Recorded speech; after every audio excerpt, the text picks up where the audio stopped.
Good afternoon.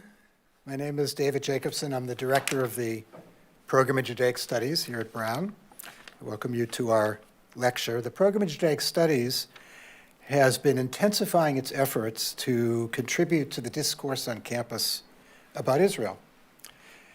We have been inviting Israel Studies scholars to Brown with the purpose of raising awareness of the complexities of Israel's existence that are not always appreciated by members of the Brown community.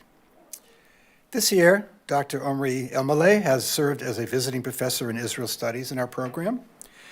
He has offered two well-attended undergraduate courses, one called Mizrahi Jews, Migration to Israel from Muslim Lands in the fall, and the one he's teaching now this semester, Ethnic, Religious, and Gender Identities in Israel. Next year, we will have another visiting professor, Dr. Erica Weiss, a sociologist from Tel Aviv University, and she will be the visiting professor. Once again, we'll offer two Israel Studies courses. We also had the opportunity this year to invite two shorter-term Israel Studies visitors to engage with Brown faculty and students, the historian Dr. Aviad Moreno of Ben Gurion University of the Negev, and today's speaker, Dr. Masua Sagiv. Masua Sagiv is the Koret Visiting Assistant Professor of Jewish and Israel Studies at University of California in Berkeley, and a senior faculty member at the Shalom Hartman Institute based in the San Francisco Bay Area. Dr. Sagiv's scholarly work focuses on contemporary Judaism in Israel as a culture, a religion, and a nationality, as well as being part of Israel's identity as a Jewish and democratic state. Her research explores the role of law, state actors, and civil society organizations in promoting social change across diverse issues: shared society, religion and gender, religion and state, and Jewish peoplehood. Her book, Radical Conservatism, which was published in Hebrew, is on the halakhic feminist struggle in Israel, and it was just published last year by Carmel Publishing House in Israel. Please join me in welcoming Dr. Sagiv, who will speak to us this afternoon on challenges to democracy in Israel.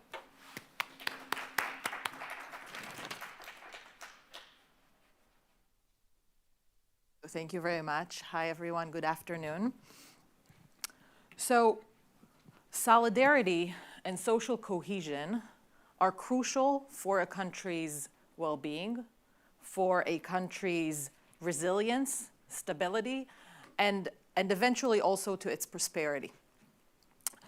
Research shows that social cohesion refers to two dimensions: a vertical dimension and a horizontal dimension. Both of them are based on trust. The vertical dimension is based on trust towards different institutions in society.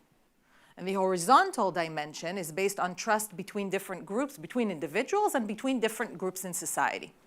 When this trust is being harmed, the social cohesion of a society or of a country becomes defragmented. Now, why am I talking about social cohesion on a lecture about challenges to democracy in Israel? Because what I want to share in this lecture is to share how both aspects of social cohesion in Israel, the vertical and the horizontal, affect dramatically Israel's ability to face its democratic challenges. So I'll start with the vertical story, which is the legal story, what we've been witnessing in the past 2 years in Israel. That has not started in the past 2 years, but in fact has started at the beginning, at the inception of the State of Israel. And then I want to talk about the horizontal story, which is the social story. Well, the legal story is also a social story.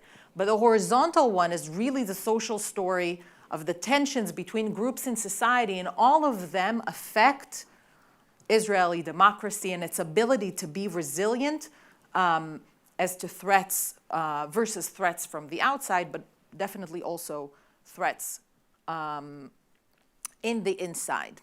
So let's start with the vertical. I think most of you know that Israel doesn't have a formal constitution. But Israel was meant to have a constitution at the beginning. If we look at the history, at 1947, in UN Resolution 181, that was basically the partition resolution, right? So that was the resolution that said it's going to be either the Jews are going to get one state and the Arabs are going to get one state. I'm saying the Arabs because that was the language of the resolution, of the UN resolution. And as part of this, and as you know, Israel, the Zionist movement said, great, we're going for it.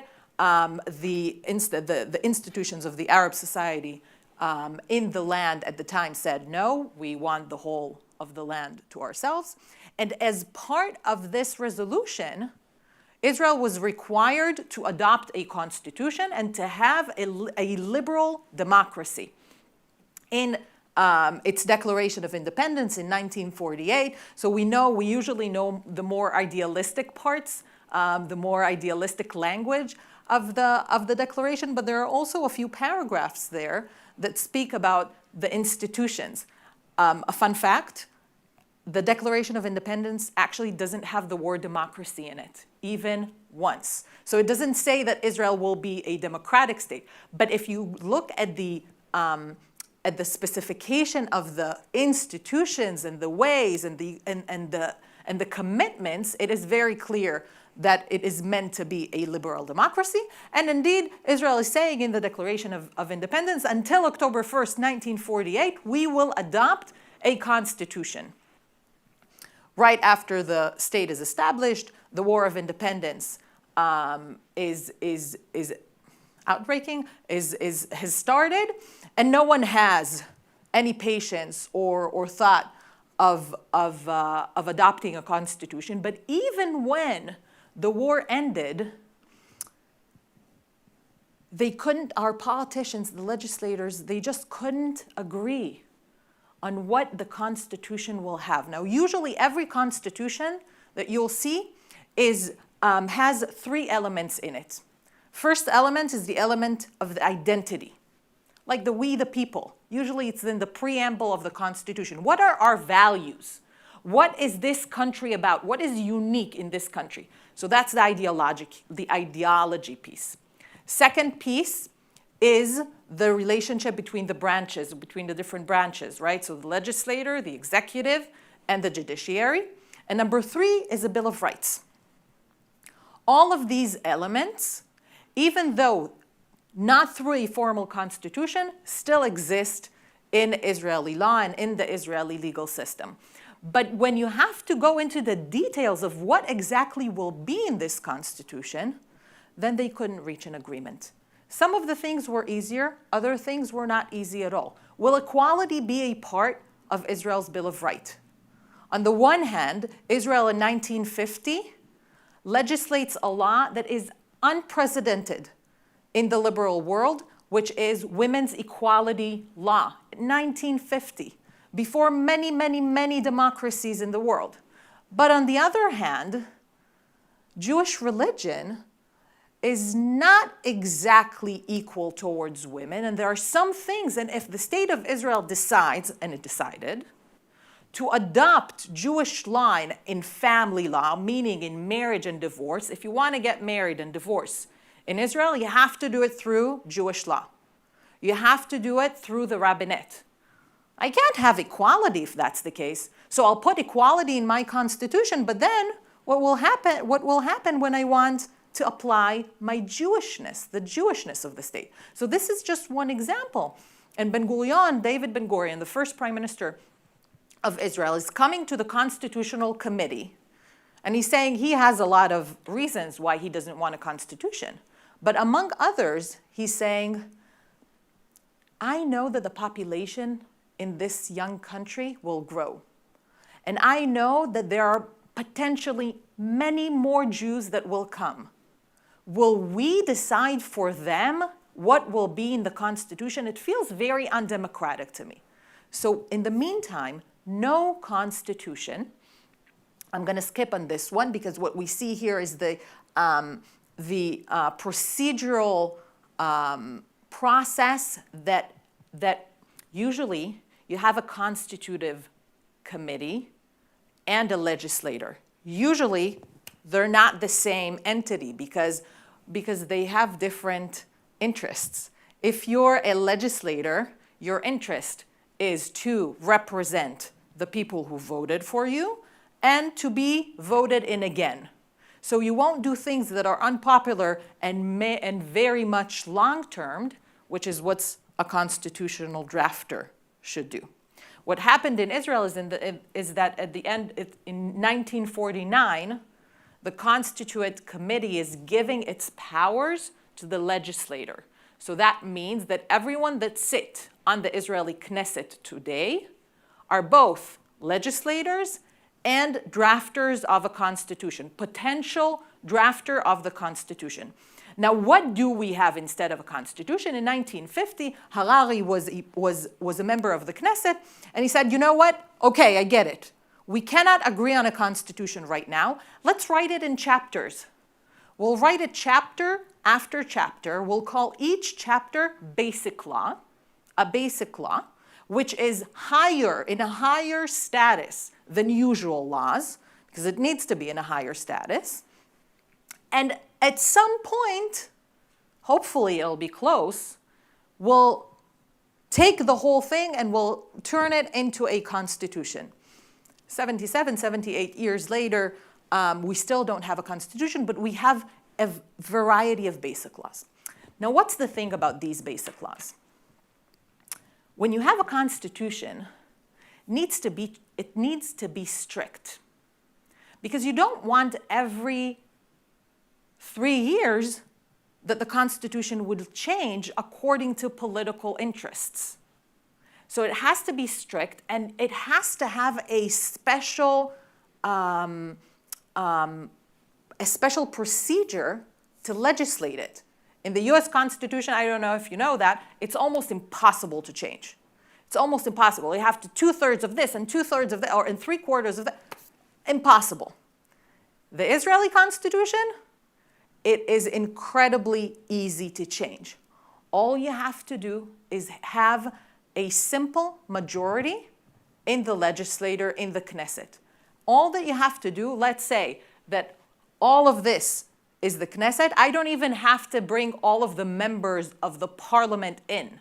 I only need to have a simple majority. I can take my grocery list, put basic law, grocery list on the title, vote for it in the Knesset, and it will become a basic law. So there are no rules as to how to legislate special these kinds of laws. And we see the result. The result is that we've had, in the past 5 years, Israel had 24 constitutional amendments to the basic law. 24, which is insane. If you look at, I didn't bring here the other numbers, and I can't say them by heart, but it's something like this, 24 since France adopted its constitution or something like that. So it's really, really drastic in number. Now, Israel has something else. As you know, Israel has a parliamentary system, which is very different than the presidential system. So we elect the parliament, or the Knesset. We elect 120 members of the Knesset. Whoever gets, and it's according to parties.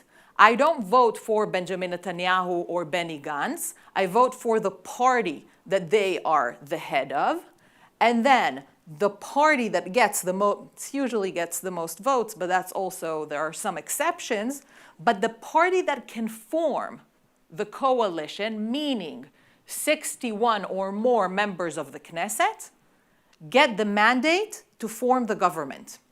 Now, usually, as we would have wanted to look at it, we'll say that the separation of powers on paper is that you have the Knesset up there, the legislator. There's only one house, right? So not two houses, but one house. You have the government here. Looks very big because it is. And you have the judiciary on the left. In a healthy democracy, all of these three are balancing each other and supervising each other, and they always have tension, by the way.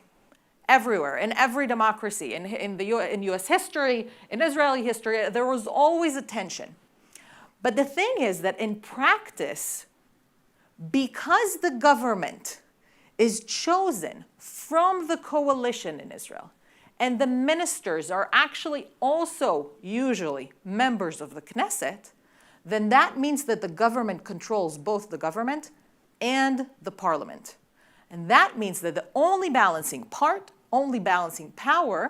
is the Supreme Court, the judiciary, also the legal advisor or the attorney general. I don't know if you're following the news, you've heard a lot about the attorney general as a balancing agent of the power of the government.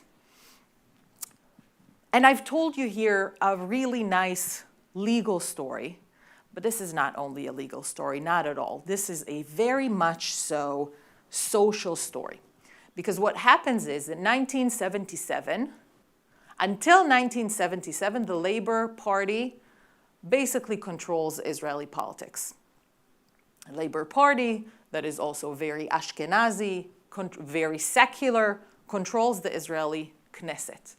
Since 1977, for the most part, there is no control of the Labor Party, but the Likud and the right, or the national right, most of the time it was also the liberal national right, I don't know about that in the past decade or so, has controlled Israeli politics.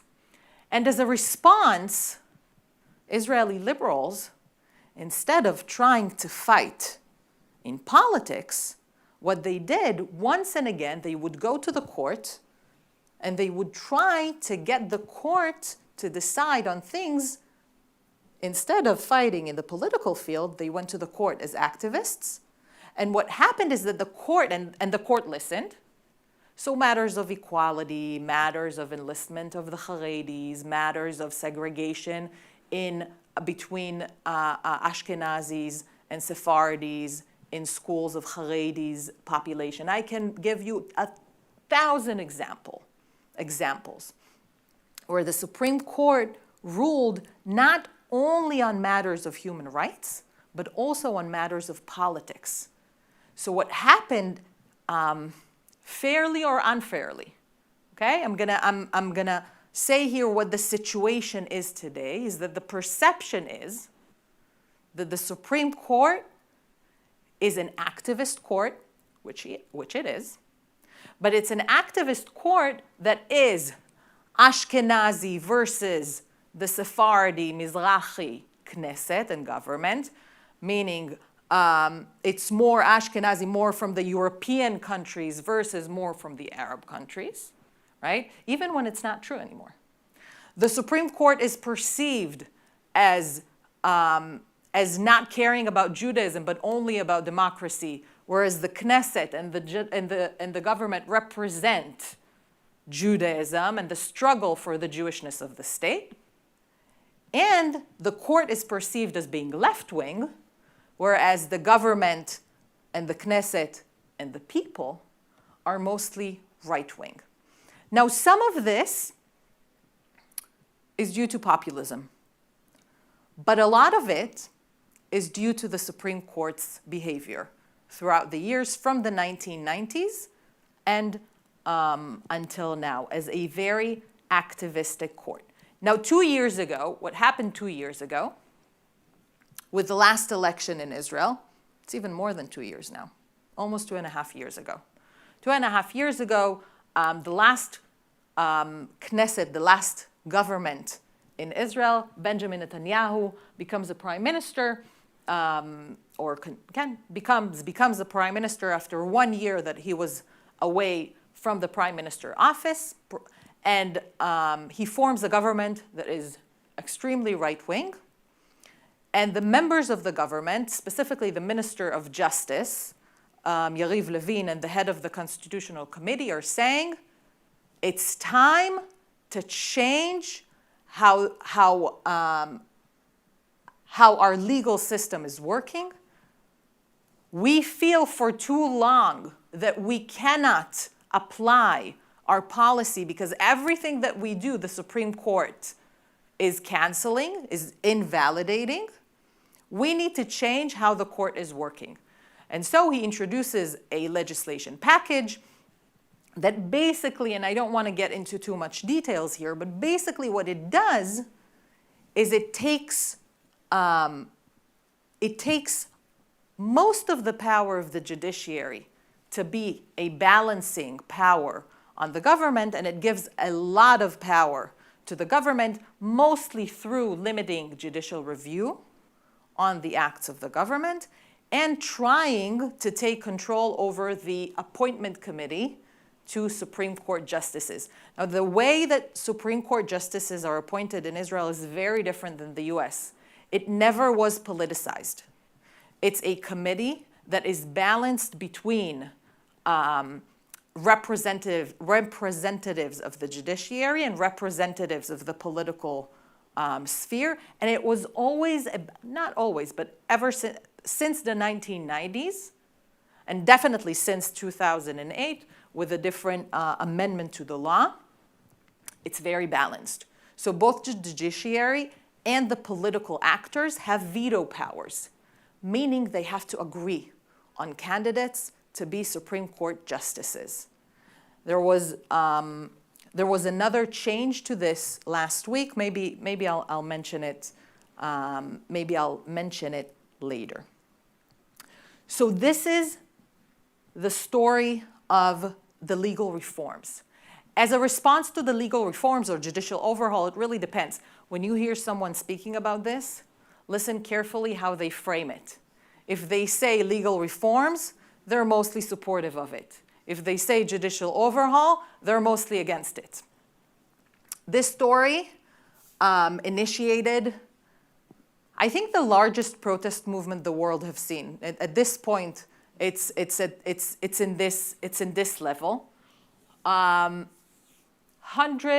Hundreds of thousands of Israelis have gone protesting every single week in many cities. This is from Jerusalem. This is from Tel Aviv. It was mainly Tel Aviv and Jerusalem, but it was a lot of other cities as well. And basically protesting against the judicial reforms and for democracy and definitely against the government. 40 consecutive weeks with a lot of winning and really, I don't know if it's stalling or canceling. It depends. It's difficult to tell a story when you're still inside the story. The story hasn't ended yet. So at least for then, it was a success because the important pieces of the legislation hadn't passed. There was one legislation amendment in a very interesting way. It was passed on Tisha B'Av, which is something that is amazing in my eyes. Tisha B'Av is the day, according to Jewish tradition, that the temple was destroyed. So a lot of talk around the destruction of our temple, which is the state of Israel, as the third temple that is on its way to be destroyed because of infighting. So there was one very small amendment as part of the legislation package of the reasonableness amendment that was passed. But the big ones were not promoted. So 40 consecutive weeks of the protest movement, reclaiming the Israeli flag by Israeli liberals, with polls one after the other that shows that most of the people are objecting, are against the judicial reforms. And then October 7th happens. And when October 7th happens, everything stops. Because how can you? Now, as part of the protest movement, there were several organizations and people who said, if this continues, this is so bad. This is breaching the contract that I as a state, that I as a citizen have with the state. I'm not going to continue my reserve service in the military. And then October 7th happens. And of course, everyone goes to reserve. including those who threatened not to do so before. And for a while, we don't see any demonstrations at all. But we have been seeing them, and the demonstrations that we have been seeing were around the hostages. And then a few months ago, the legal reform is back. And the legal reform is back, and with it, on a lower scale, the protest movement is also back. Is the protest movement about the hostages, toppling the government, initiating a committee and a national investigating committee, or democracy? It's all mixed together at this point. It's not even clear, and there are some costs to this. Maybe we'll talk about that later. It's not really clear. But what is clear is, we're talking about democracy, right? It would be so much easier if it was like economy, and we'd had one side that says, oh, I'm a capitalist, and the other side that says, no, I'm a socialist. It's not that we have one side that says, I'm for democracy, and then the other side says, no, democracy is not good. I don't want democracy. I'm against democracy. What we have is conflicting interpretation as to what democracy is. So the government that is now in control, or the people who have voted for this government, are saying it's not a democracy when the court decides instead of my members of the Knesset. I voted for them in order to apply my policy. But they can't decide anything because the court never allows them to do anything, either the court or the Attorney General. And then you have the other side that says it's not a democracy if there is no balancing power on you, if there is no review on what you're doing. So we have both sides that are saying the other side is undemocratic. Now, it is also important for me to say, I'm not doing both sidism here. I do think that there is one side that has more responsibility, and that's the side that is holding the power of government. Has more responsibility because when you are the executive branch and when you are the legislator, you have the responsibility of being the adult, of being the parent. You have the power. Even if my child doesn't do what I want, I'll still have to live with it somehow. I need to manage this. I cannot break. I could break everything and decide that this is not a family anymore. But if I don't want to break everything and to decide that this still is a family, then I have more responsibility than my child has. So this is the first story, is the story of the legal story, the story of the deteriorating trust in the institutions of the state. I didn't mention, but also a part of this story, the deteriorating trust in the IDF, in the military, the deteriorating trust in the Shin Bet and the Mossad, so all the institutions, and of course the Knesset and the government. So we have really, the trust in all of these institutions is just falling apart. That's number one. Number two is the horizontal, or the social story.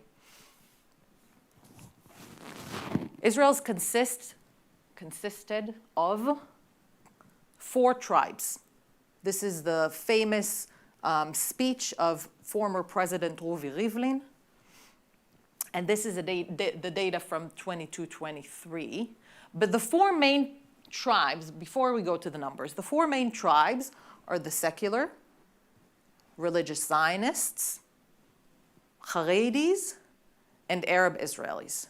And I didn't even mention 2 groups that are also very relevant to, I think, to our story, which are Palestinians who are not citizens of Israel, and world Jewry. So both of these groups are very important to the Israeli story. They're not there yet. Traditionally, the seculars were the vastly the major group in Israeli society. It was the clear majority. And then you had three minorities. You had the Haredis and the religious Zionists and the Arab Israelis.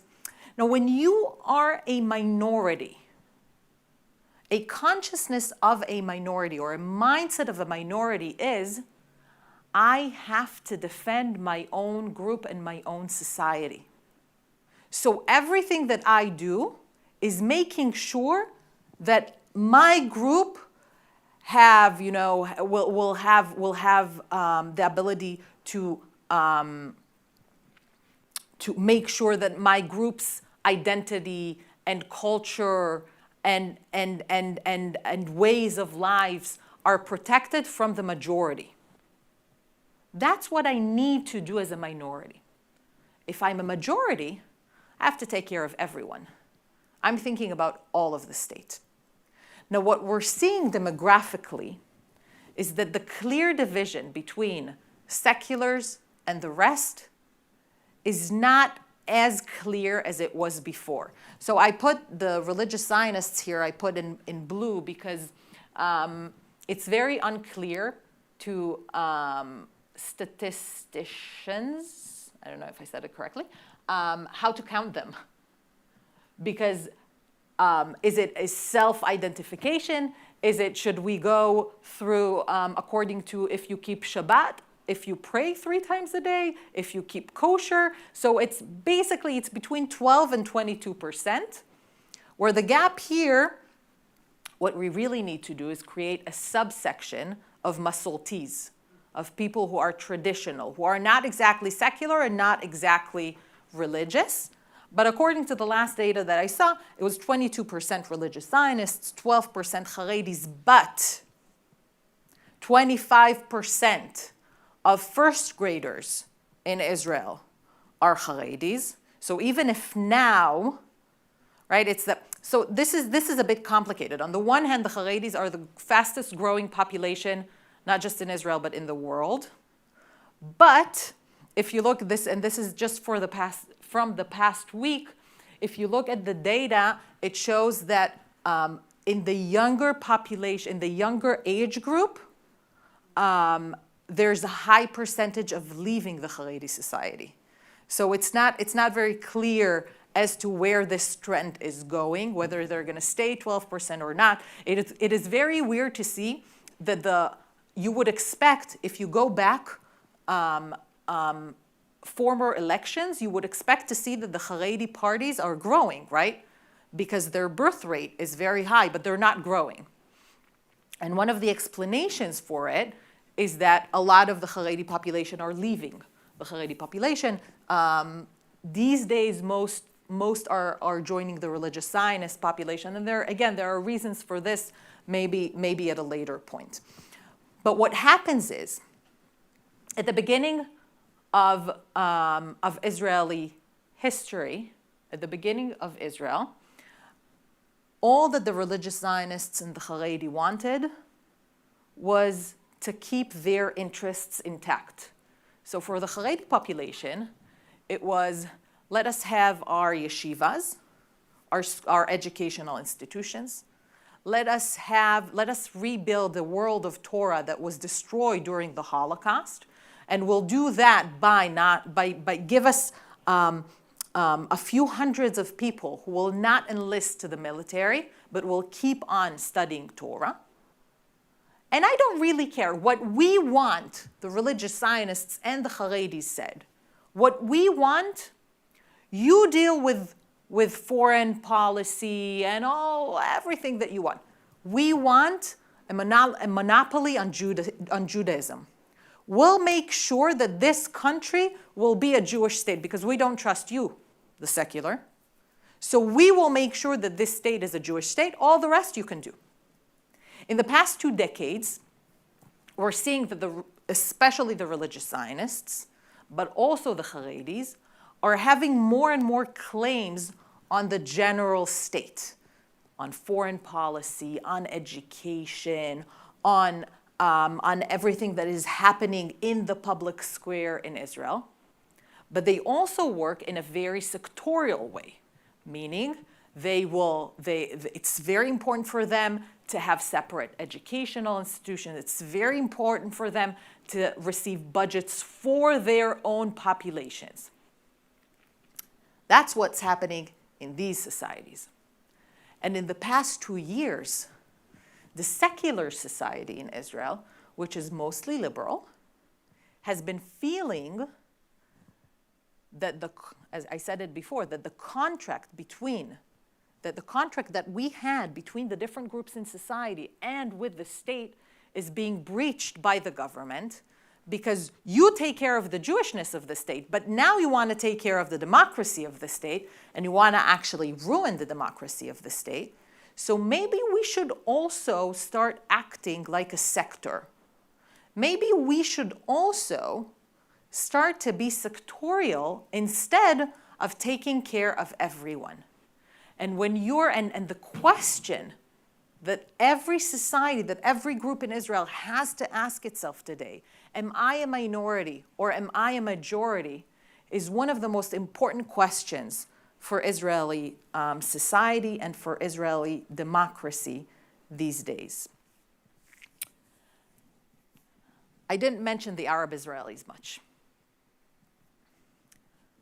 The main question around, and I'll just say that I also didn't mention, and again, it's just there are a lot of things here, and we could talk about it later if you'll want, but the perception of the IDF as the military of the people has also been shattered in the past few years in Israel, right? So one of the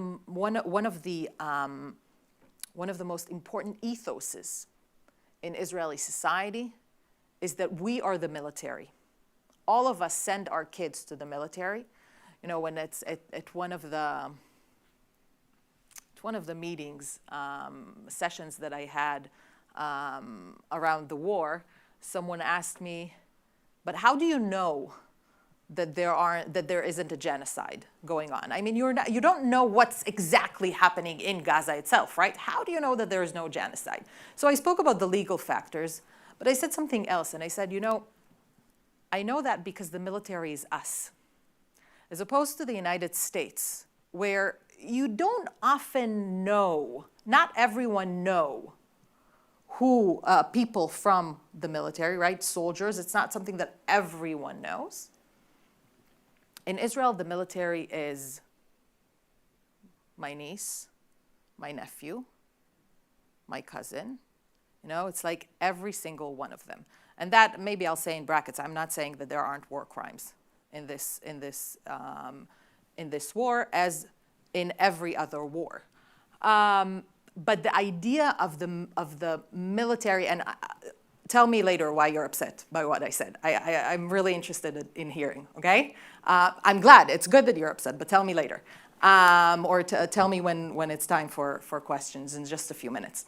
But I said that I didn't say anything about Arab Israelis. How do you create a story that is everyone's story? Israel defines itself as a Jewish and democratic state. For me, as a Jewish Israeli, the Jewish story of the state is my story, and the Israeli story of the state is my story. What about Arab Israelis or Arab Palestinian citizens of Israel? And then you'll know in 2 minutes why I keep asking myself how I should refer to them. The vision of Ben Gurion, and if I could have brought here Jabotinsky as well. So this was across political fields in Israel. The vision was as follows. He says that in 1947, right after the UN partition resolution. But Gurion says, now when we are going to establish a state, we must remember that it will not be a Jewish state. What do you mean by that? He says it will be a state of all its citizens, which is not, by the way, the state that Israel is. But what he says is the following. He says it will be a Jewish state regarding aliyah and settlement only. All citizens will be equal in it. There cannot be a constitution that will disqualify an Arab from being a president. Each citizen will be able to be elected to become president, and if a majority is found for an Arab president, there will be no discrimination in a Jewish state. And I really could have brought here almost the exact same quote from Ze'ev Jabotinsky, who is definitely not left-wing, right? But what he says here, Ben Gurion, the vision was as follows. In group rights, it will be a Jewish state. But politically, from a citizenship point of view, everyone as individuals will have complete political rights. So the way for being a member in the Israeli story for our Palestinians, citizens of Israel, was through citizenship. But the story of citizenship, at least up to now, well, I don't know if to say if it failed, but it definitely hasn't succeeded. And I'll give you 2 or 3 examples of why that is. First is what you see here is the beginning of the 2018 nation-state law, or basic law, Israel, the nation-state of the Jewish people. The nation-state law is a basic law, is a constitution. I would probably say it's the preamble of the Israeli constitution when they'll put it together to a constitution, right?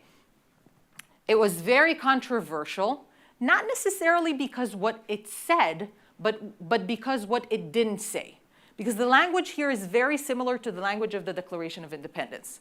So it says here that the land of Israel is the historical homeland of the Jewish people, in which the state of Israel was established. I don't need to read all of this to you. But what it doesn't say is that it's also home for all its citizens.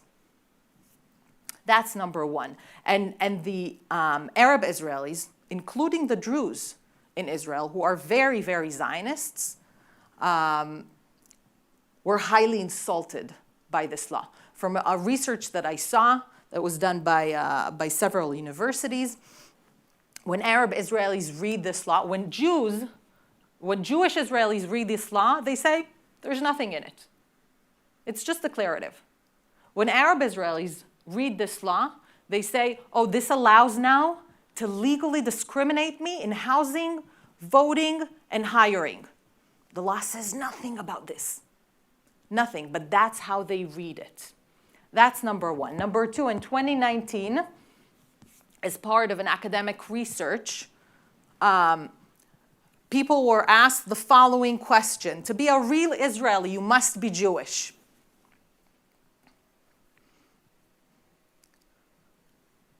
"77% of Israeli Jews agree to some extent, whereas 91% of Israeli Arabs are saying, no, that's not the story. At some point, Israeliness and Jewishness became synonyms, right? Almost the same word.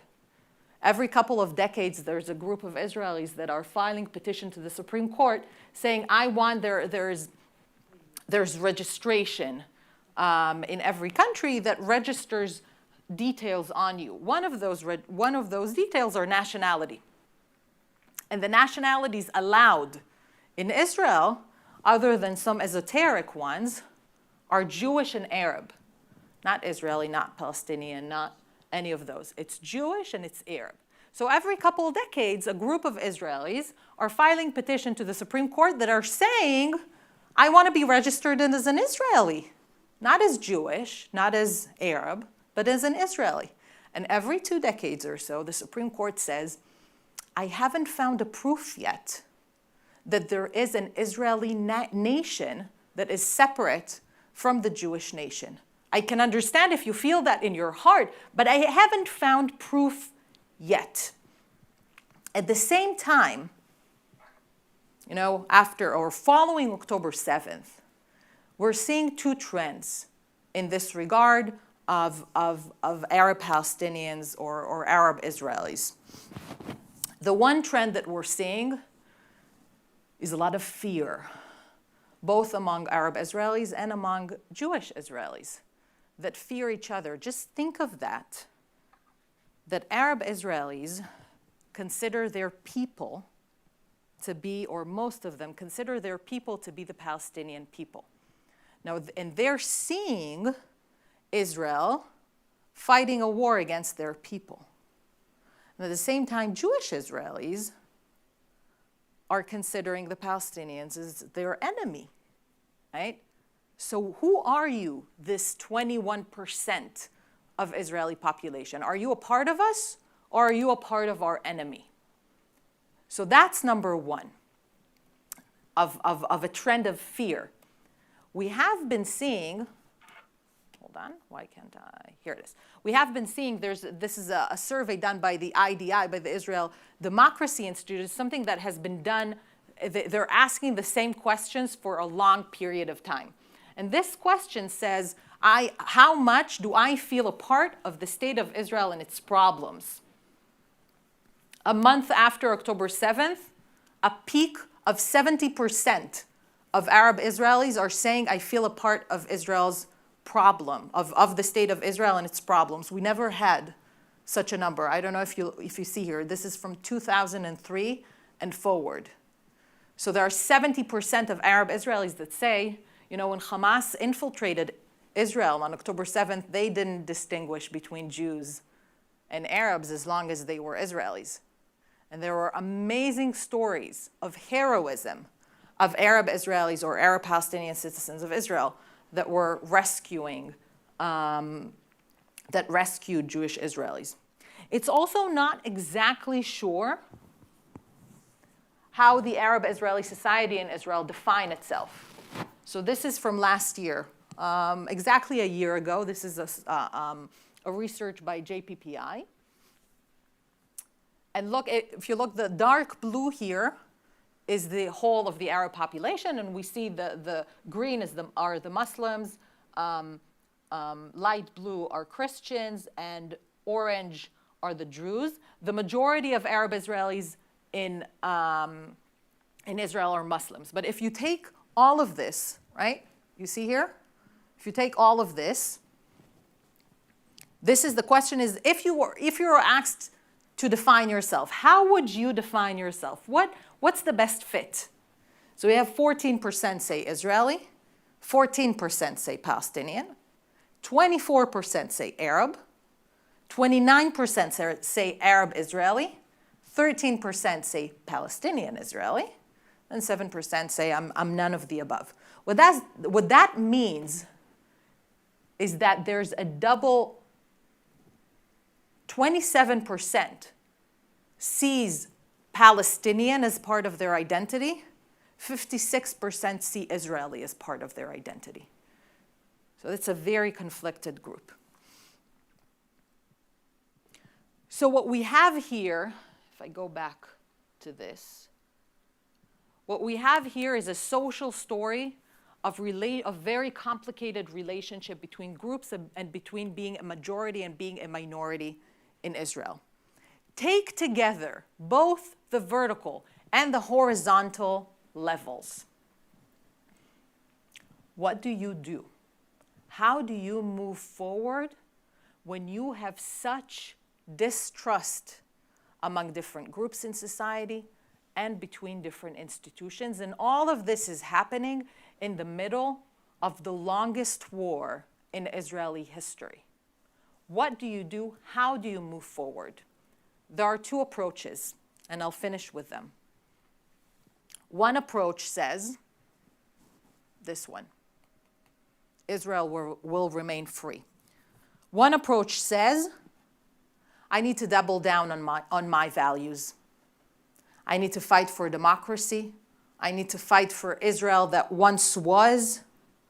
If I don't fight, what I do is I normalize Kahanism, Jewish supremacy, Jewish power. The reason that October 7th happened, that's not me saying, that's this approach saying, okay? I think that the reason that October 7th happened is because Hamas. The reason that October 7th happened is because of this government, is because of this prime minister, and we have to fight it. This is the first approach. Second approach, and I tried to look for something in English, but I couldn't. So what you see there on the left is an initiative, a new initiative from the past week, but there has been many throughout the past few years that are saying we have to unite.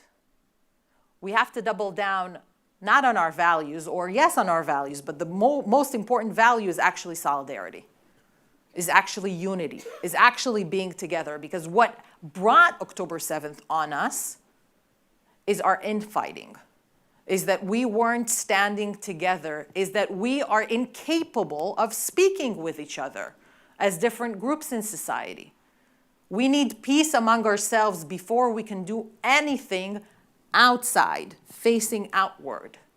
So what we need to do, this is a call to stop on the edge of the abyss and to reconnect. There are a lot of conversations in Israel that on October 6th, we were on the verge of a civil war. You know, in Hebrew, it's not civil war. It's milchemet achim. It's war between brothers and sisters. It's much more powerful when you think of it as milchemet achim. And the discourse says we cannot return to October 6th. We cannot return to October 6th. And then you'll have people from this side again saying, all of this conversation about returning to October 6th will allow, again, normalization of extremists that are right now controlling our government and controlling our politics, and we have to fight against it. And not every time is a time for compromise. And look what happened when we compromised all the time. They give the example, so one of the main academic representatives of this approach is Professor Eran Halperin from Hebrew University. He's a social psychologist, and what interests him throughout his life is why different groups hate each other. So he's for compromise in so many cases. But ever since the protest movement has started, he said, this time is not a time for compromise. We have to double down on our values.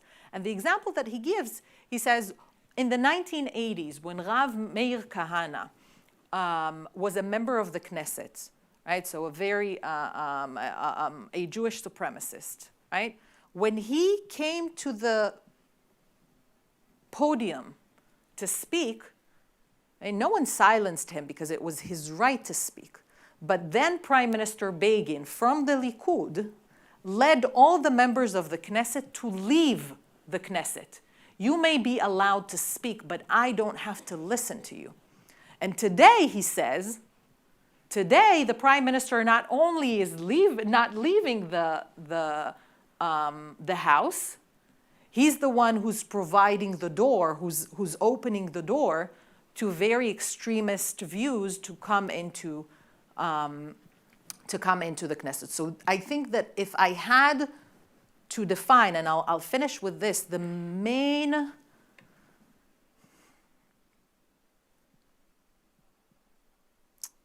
not controversy, but the main, and also not tension, the main dilemma among Israelis today, the majority of Israelis, I'm not talking about those who are absolutely convinced at one of the sides, is what should be our path forward? Is it compromise and solidarity? Or is it doubling down on our values? Because that's what we need to do now.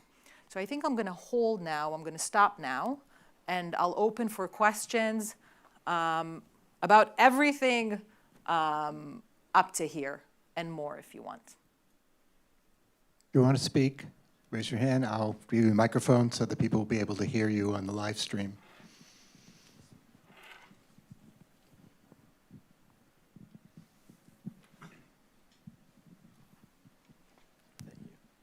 Hey, thank you for coming to speak. My name's Sam. This might be too pedantic of a question here, but you mentioned that Israel was founded with the idea that it would one day become a liberal democracy. And I'm coming at this from a pretty outside perspective. I'm not well educated, nor am I necessarily partisan here, but as far as I understand it in political theory, a liberal democracy requires that no group be empowered beyond another group, and furthermore, that there be a constitution, and that that constitution enshrines the equality of all people, regardless of ethnic group, religious group, right? And so based on what you said, I mean, on like a practical, fundamental level, there is no constitution, meaning Israel cannot be a liberal democracy, although it can be a democracy. And then on top of that, it seems that if there were to be a constitution in Israel, it would mention the word Jewish, which would inherently disqualify it from being a liberal democracy. So I wonder how you think about that tension, if you do think there's such a thing as an Israel that is a liberal democracy. Great. It's a great question. If I can try to paraphrase it, can an ethno-national state ever be a liberal democracy? Is it even possible? And I think that from American eyes and point of view, it's almost impossible, because inherently that means that one group has more status than others in society. So how can that be? And I think that the main challenge here is understanding the nature of nationality and nationalism as a legitimate political enterprise.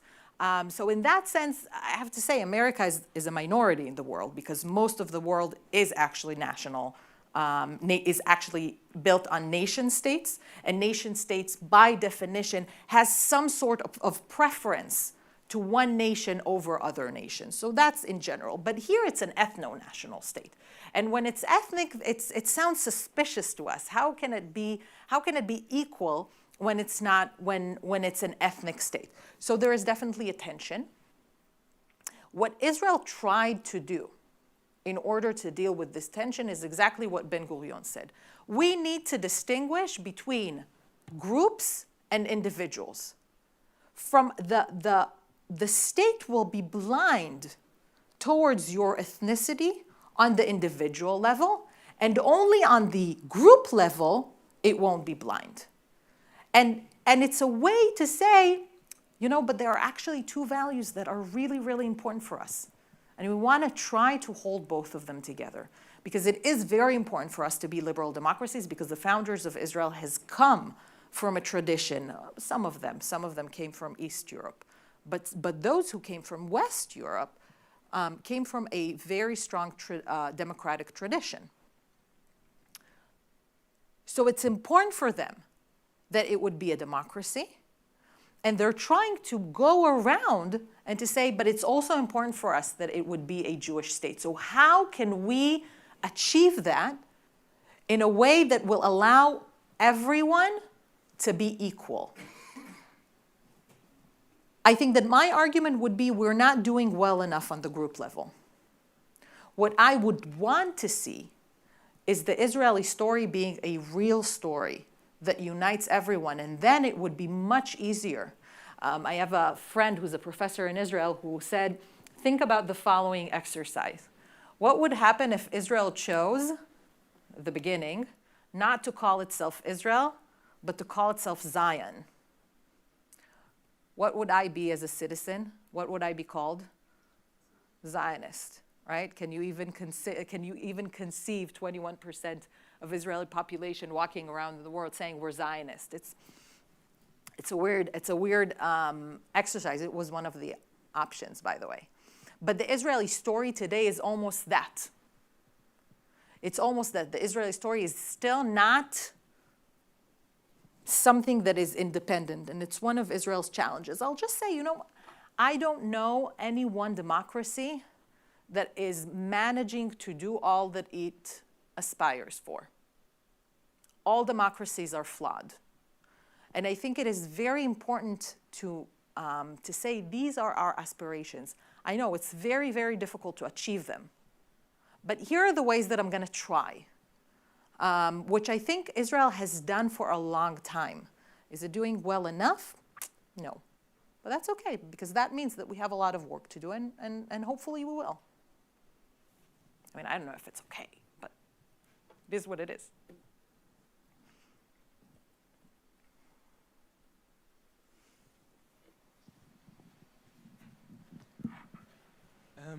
Where does the non-citizen play in that question? And when we consider them, is the word democracy should be mentioned even when we consider them?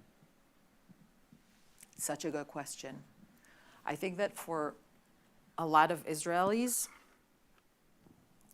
the reality of Israel's control over the Palestinians has been easy to ignore for a long time, because I don't have to see them So I don't, so I, and if there are, if it's not a time where there is a security tension, maybe I can ignore it.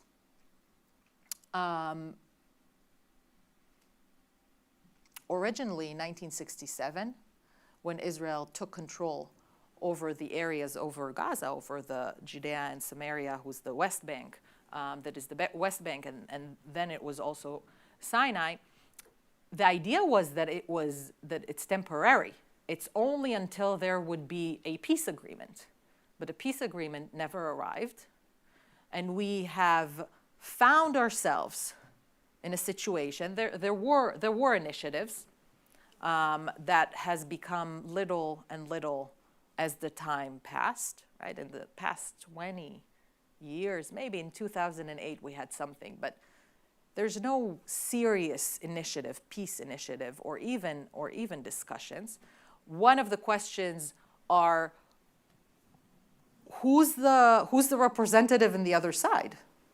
So once Israel left Gaza in 2005 and then Hamas took over Gaza, and if I define Hamas as a terrorist organization, who's my representative? When it was Jordan or it was Egypt, when it's a country, then I can have conversations. But who's the legitimate representative of the people?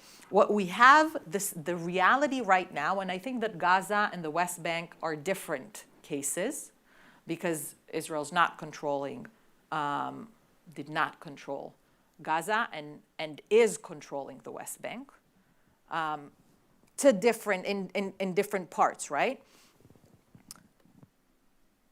The main question, I think, for Israel to deal with, and it is not doing it, I'm saying very frankly, it is not doing this.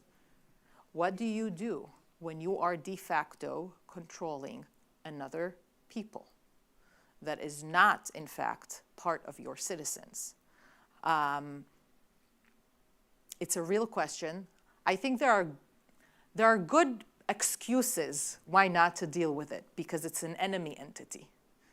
And it's hard to do that when every time that you try to reach agreements, terror is interrupting. But I'm not going to try also to exempt Israel from its responsibility, not at all. I can tell you that Israel is doing a serious enough work in solving this issue. Do the Israelis care? I mean, I see a lot of protests about them caring about democracy, but I see none about that issue, even though that's maybe could be the biggest issue. So I guess that's what the Palestinians might see as an issue. Yeah. Is that Israelis, they don't care.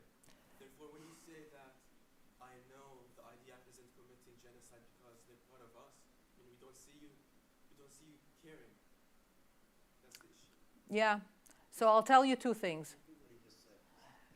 Yes, do Israelis care? Do Israelis even care? We don't see protests and demonstrations. We see demonstrations for democracy. I'm going to rephrase your question. We see protests for democracies, but in fact, it's protests for democracies for Jews, and not protests for democracies for democracy for Palestinians. I'll say a couple things on this. One of the tragedies of October 7th is that, so in the protest movement, there was I'll say it in Hebrew, I don't know how to translate it well. Hagush neged hakibush, like the bloc against occupation, the anti-occupation bloc that was a part of the protest movement. And at the beginning of the protest movement, it was very, very, very, very small. Because as you said, most Israelis, I don't know if I'll say don't care, but they don't care enough. And then throughout the weeks, this bloc grew. This group grew more and more. And in research that Eran Halperin has did, because he was also he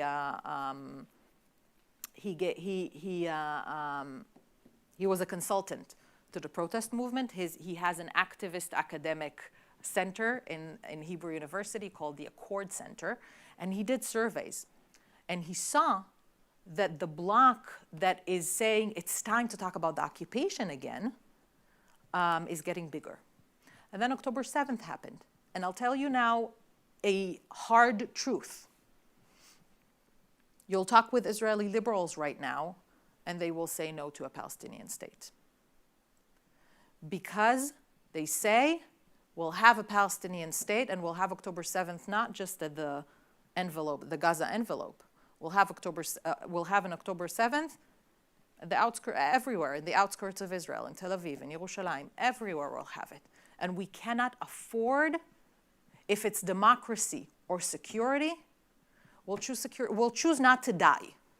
We'll choose not to be slayed. And that's part of the tragedies of October 7th. I'll say something more. One tragedy of before October 7th, you don't hear anyone speaking about peace anymore.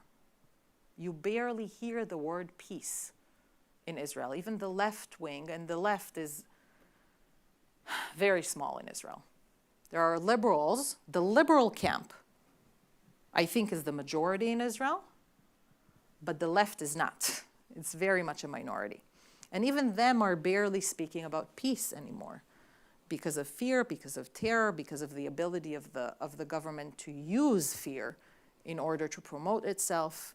And I will say in a very clear way, October 7th has proved that these fears are justified.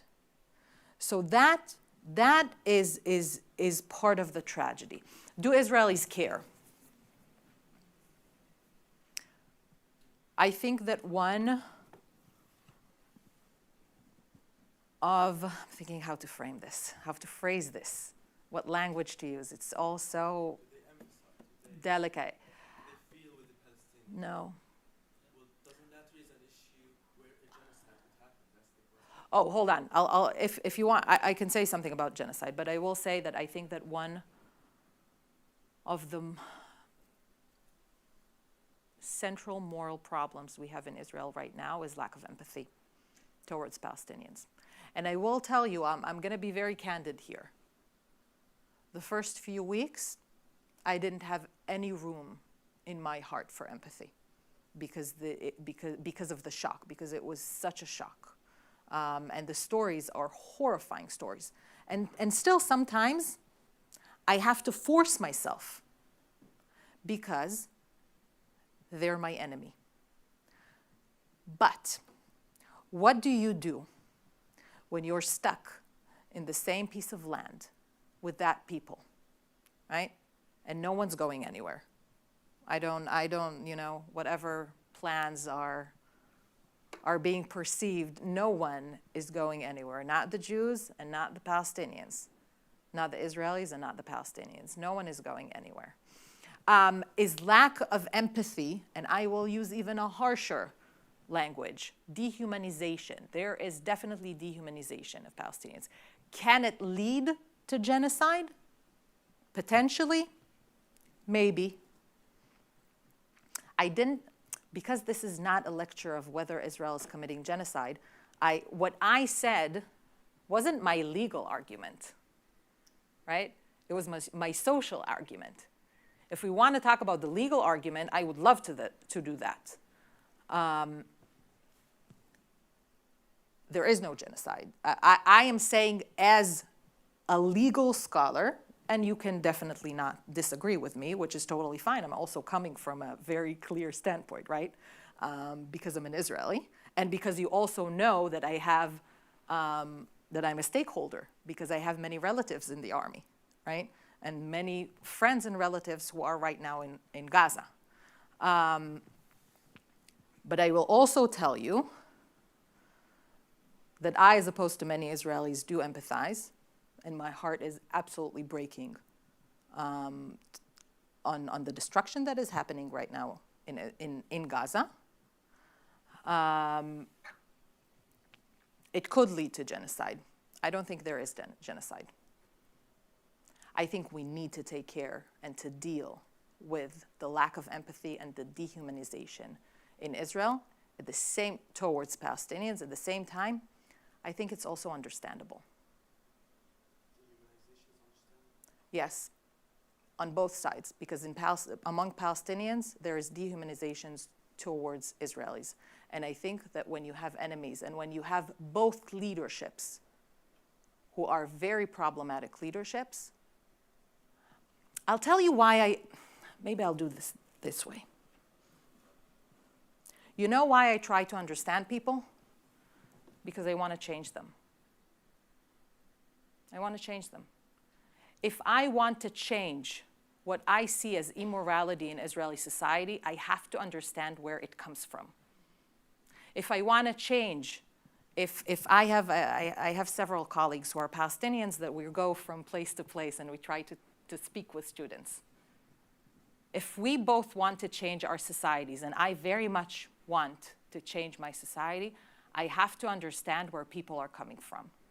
So if people are experiencing a pogrom, an attempt genocide, that was October 7th, and as someone who's working on gender and law, I was also very much involved in the gender-based war crimes that happened on October 7th, then yes, I understand why Israelis are dehumanizing Palestinians. I think it's wrong, but I understand it. And I do that in order to change, hopefully. I'm only one person, but I'm trying. I want to shift to something else. It's a continuation of what you're talking about now, but in terms of, it's ultimately this question of authority. Who is the authority? Democracy says it's the people, theoretically. Religious traditions typically say it's some kind of divine. And so I'm wondering, particularly in relationship to the emergence of this, what's often referred to as the messianic right wing of religious Zionism. If you could talk about that as a threat to democracy. In other words, that and particularly in terms of the rhetoric and even the policy advocacy of how to respond to October 7th on the part of religious Zionists, as opposed to people who may have a more democratically oriented, to the extent to which is possible. So I'm just curious about, we talk about what is the mindset of the so-called messianic right wing in terms of its authority, as they see it as a divine kind of authority that would really be a tremendous, it has been a really tremendous challenge to democratic thinking. Yeah.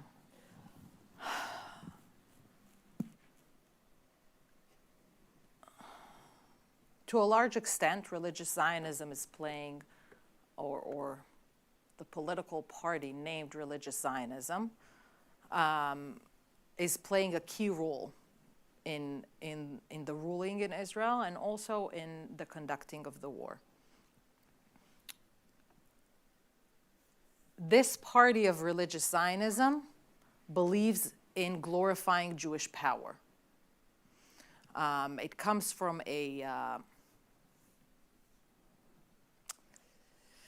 this is what, let me tell you my thought process and why I'm having a hard time with this question.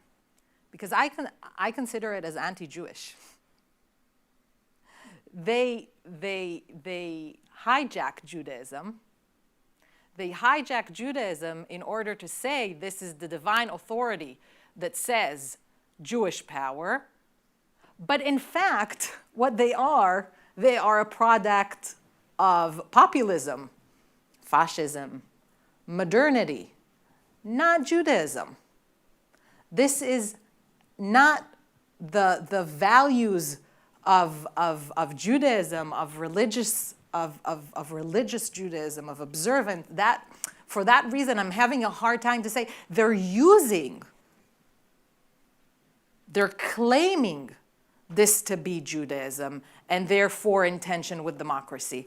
I'm just saying, my view is that it is an excuse and that it is not, in fact, true to Judaism. I also have to say that someone can say against what I'm saying, there is no one Judaism. Because Judaism is pluralistic, because there are many voices that are sound in Judaism. And if I want to look for a source that is pro-Jewish supremacy, I could find it. But I would argue that they're not acting from divine motivation and authority. They're just abusing divine authority in order to create this tension. And it's even not, when you look at the language, they're not talking in a Jewish language. It's not that. They're talking very much so, if you go over Europe and the populist trend in Europe, even the populist trend in the United States, you'll hear the same language. I don't know if it's very specific to Judaism, and if that's the main. In 2005, when Israel decided to leave Gaza, and for that, it had to uproot Jewish residents or settlers, whatever you want to call them, from Gaza, then soldiers had to, uproot the Israeli citizens. And there was a lot of discourse around, what do I do if my Judaism is in tension with my democracy? What should I do? What should come first? I don't hear this discourse today because I don't think it's Judaism. So would you say that originally, post-67 and post-73, when religious Zionism took this turn to a kind of messianism, Yeah. that it was more sincerely religious in terms of the thinking of I think that Yehuda Cook, and that they so- really had a messianic Great, vision, that this great. is what God wanted. Sounds to me like you're saying is something has happened, though, along the way where it's not as sincere as it used to be. Is that, would you put it that way? I think it was. I think that in the 1980s, with the development of Gush Emunim, the settler movement, right? In the 80s, the settler movement was based on messianism, that was based on the perception that Israel is the redemption of God in the world, and therefore what I need to do, and all the land of Israel is ours. But there wasn't this glorifying of power. That's a new one. That's a new piece. That wasn't, I can say a lot of things about the settlement movement, and, by the way, the left-wing government that allowed the settlement movement to exist. I can say a lot of things about that. But it never had this obsession with power that we're seeing in the past 5 years. It never had that. Or even if it had, it was in the margins. And I cannot see this as disconnected from other trends that we're seeing in the world, which I think are a pushback against liberalism that forced us to choose between our particular identity and our universalistic aspirations. And if I have to choose, I want to be both. Me, personally, I want to be both. I want to be a humanistic, universalistic, Zionist Jew. It's not easy. But I think it's possible. But if someone says to me, oh no, you can't. You can choose either equality or being Jewish, I would also probably say, well, I'm going to have to choose Jewish because it's older than equality. It's part of my identity. It's important for me. If I have to choose, I'm thinking I don't. But if I have to, that's probably what I would do.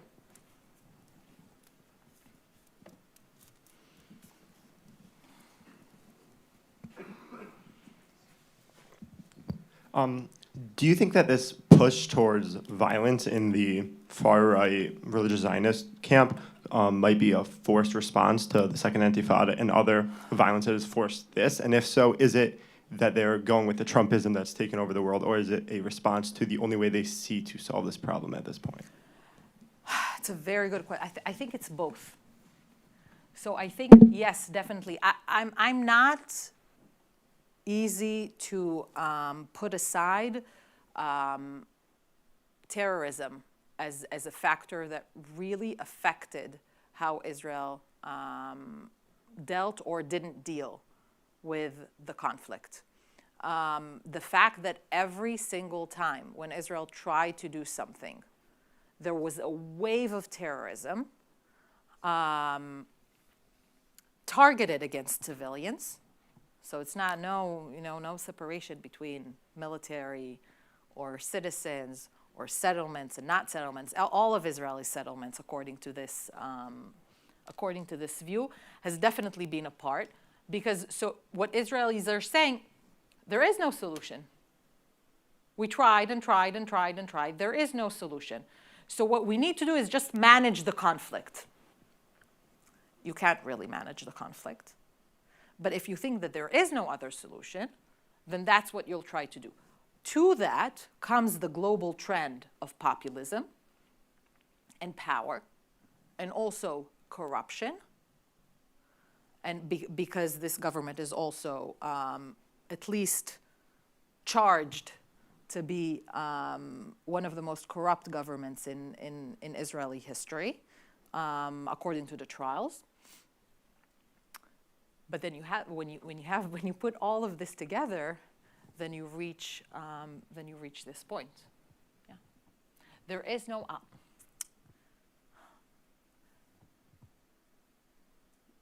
peace used to be the alternative. Negotiations used to be the alternative. You don't hear much of an alternative now.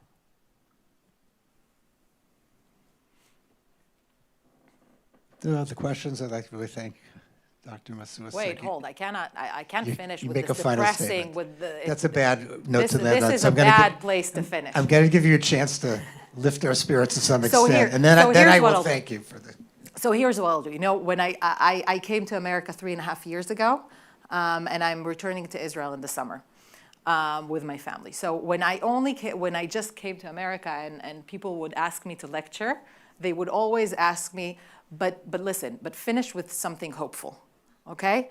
And then because I'm a cynical Israeli, I often rolled my eyes at the request because not outwardly, inwardly, because I'm also polite. But I rolled my eyes because I said, this is reality. Reality is horrible. I don't want to pinkwash anything to say as if everything is great. But if there's something that I understood, I'm not talking about optimism here, but I'm talking about hope.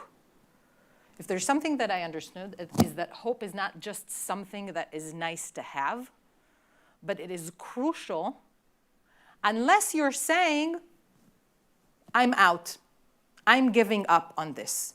Now, as I said, I'm returning to Israel in the summer. And I know that the situation in Israeli democracy and in the war and in the conflict are probably the most grim that they ever were. But at the same time, I think that if people are, I'm also one of my research areas are social change. I'm a bit obsessed with social change. If people want to change their societies or to change things that are happening right now, I don't think that we can afford to give up and to only look at what's horrible in our societies. And I think that if you look at the protest movement, even though it's not doing everything that we want them to do, they're not. I think that we can take a lot of hope moving forward from a movement of people that is saying, I want to make this place a better place for all. I wish more people would say that. But I think there's a good basis to start with. Thank you very much.